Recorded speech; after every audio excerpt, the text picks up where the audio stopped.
Hola chicos, vamos a ver un par de ejercicios sobre el concepto de mol y número de Avogadro. Los dos ejercicios fueron extraídos de ensayos oficiales del DEMRE, así que para que vayan familiarizándose con este tipo de problemas. Primer ejercicio. Para un mol de HCl y un mol de HBr, es correcto afirmar que ambos tienen igual masa, número de moléculas, número de átomos. Veamos cuáles de estas son correctas. Para el primer inciso, masa, vimos en el video anterior que cada elemento tiene un peso atómico que lo distingue. No hay ningún elemento que tenga igual masa atómica que otro. En este caso tenemos dos compuestos, el HCl y el HBr. Tienen en común una molécula de hidrógeno que va a tener el mismo peso atómico, sin embargo el cloro y el boro van a tener distinto peso atómico, así que es imposible que ambos compuestos tengan igual masa. Inciso 2. Número de moléculas. Aquí hay que tener ojo porque nos dicen para un mol de HCl y un mol de HBr. Recuerden que un mol es un número, una constante. Por lo tanto, si tenemos un mol de HCl y un mol de HBr, vamos a tener exactamente el mismo número de moléculas. Recuerden que el concepto de mol vale tanto para moléculas como para átomos. Vamos a tener 6,023 unidades fundamentales. En este caso, como estamos hablando de compuestos, la unidad fundamental es molécula.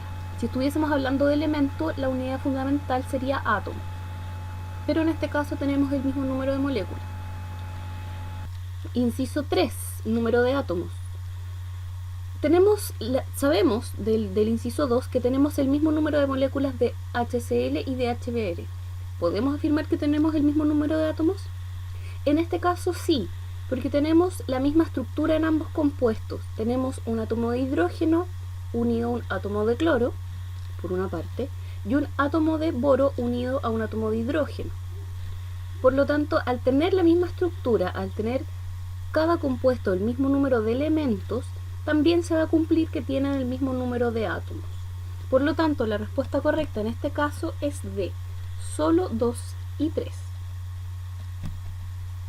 Segundo ejemplo, el número de moléculas en 32 gramos de metano, CH4, es, y ahí nos dan las 5 alternativas. ¿Cómo se resuelve este tipo de problemas? Tenemos un peso en gramos.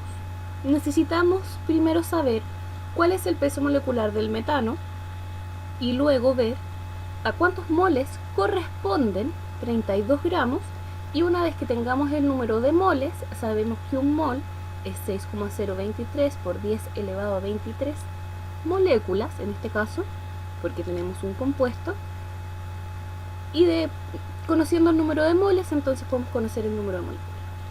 En este caso, de mirar las alternativas, sabemos que no estamos trabajando con todos los decimales.